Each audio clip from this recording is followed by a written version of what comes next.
বীর মুক্তিযোদ্ধা lieutenant colonel অবসরপ্রাপ্ত শরীফুল হক ডালিম রচিত আমি মেজর ডালিম বলছি থেকে আজ পাঠ করছি 11তম পর্ব।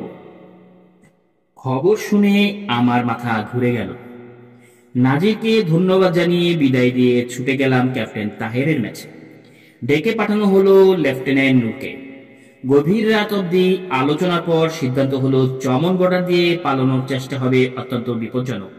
তাই এই পথ পরিত্যাগ করে অন্য পথে পালাবার চেষ্টা করতে হবে। অন্য পথ হিসেবে আমাদের সামনে খোলা থাকলো কাশ্মীর, লাহোর, শিয়ালকোট কিংবা ভাওয়ালপুর স্টেশন। ভাওয়ালপুর স্টেশন দিয়ে রাজস্থানের মরুভূমির পাড়ি দিয়ে সময় লাগবে 2 থেকে 3 দিন।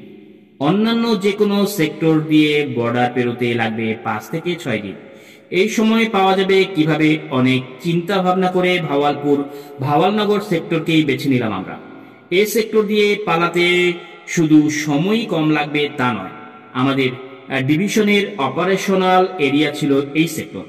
ফলে প্রয়োজনীয় ইন্টেলিজেন্স ইনফরমেশন সংগ্রহ করাও সহজ হবে। পালাবার পরিকল্পনা করার দায়িত্ব যুক্তিগত কারণে আবার আমাকেই নিতে হলো। শুরু হলো আবার এক নতুন পরিকল্পনা। এভাবে সময় বয়ে যাচ্ছিল। এপ্রিলের প্রথম সপ্তাহের এক ছুটির দিনে দুপুরের খাওয়া শেষ করে মেস থেকে ফিরে বিছানায় গড়াগড়ি দিচ্ছিলাম।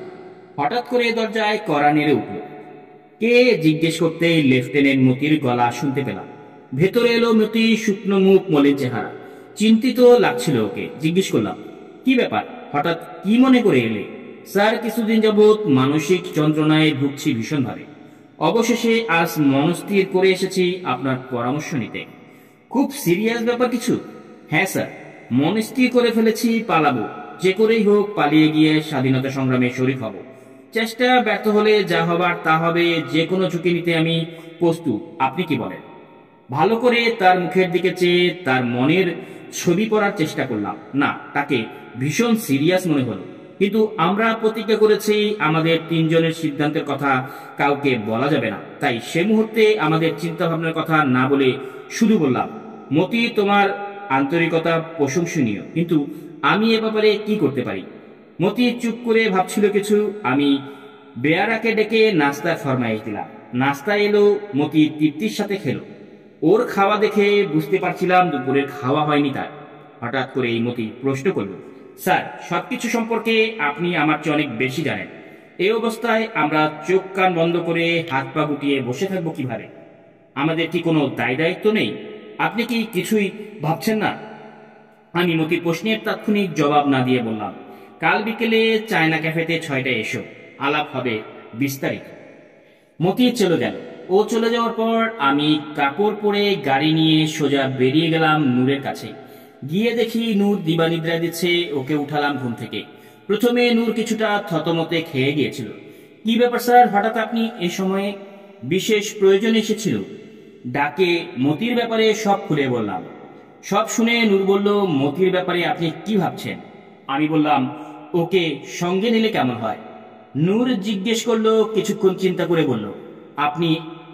আমার আপত্তি নেই, তবে ক্যাপ্টেন তাহেরের মতামতটা জানা দরকার। বেশ, তবে চলো ওখানেই যাওয়া যাক। তাই চলুন। আমার গাড়িতে করেই গেলাম ক্যাপ্টেন তাহেরের ওখানে। তাকে সব কথা খুলে বললাম, জানালাম তাকে সঙ্গে নিতে আমার এবং নূরের কোনো আপত্তি নেই। ক্যাপ্টেন তাহের আমাদের সাথে একমত হয়ে বললেন, ঠিক আছে, ও যদি বিশ্বাসযোগ্য হয় তবে তাকে সঙ্গে নেওয়া যাক।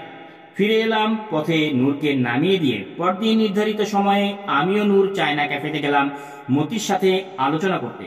গিয়ে দেখি মতি আমাদের পৌঁছানোর আগেই আমাদের প্রিয় ডিশগুলো অর্ডার করে প্রেস করে অপেক্ষা করছে। চায়না ক্যাফেতে তখন কোয়েটা শহরের একমাত্র চাইনিজ রেস্তোরাঁ, আমাদের বিশেষ পছন্দের আড্ডা মারার জায়গা। একটি চাইনিজ পরিবার, বাবা মা মেয়ে মিলে রেস্তোরাঁটা চালায়। আমরা তাদের পুরনো রেগুলার কাস্টমার, তাই গেলে বিশেষ খাতির যত্ন করে। আমরা যোগ দেবার পরপরই খাওয়া শুরু হলো, সাথে আলোচনা। আমি প্রথমে বললাম, মতি, তোমার গতকালের প্রশ্ন জবাব আজ দিচ্ছি। কোনো কারণবশত সেটা কাল দেওয়া সম্ভব হয়নি। আমি, নূর এবং ক্যাপ্টেন তাহের পালাবার চেষ্টা করছি বেশ কিছুদিন যাবৎ। চমন বর্ডার দিয়ে পালাবার চেষ্টা করেছিলাম, কিন্তু ইএমই ব্যাটেলেশনের ঘটনার পর সে পরিকল্পনা বাদ দিতে হয়েছে। এখনো চেষ্টা করছি ভাওয়ালপুর ভাওয়ালনগর হয়ে রাজস্থান বর্ডার ক্রস করব। তুমি আমাদের সঙ্গে ইচ্ছা করলে আসতে পারো। মতির চোখে মুখে উছড়ে পড়ল আনন্দের জোয়ার।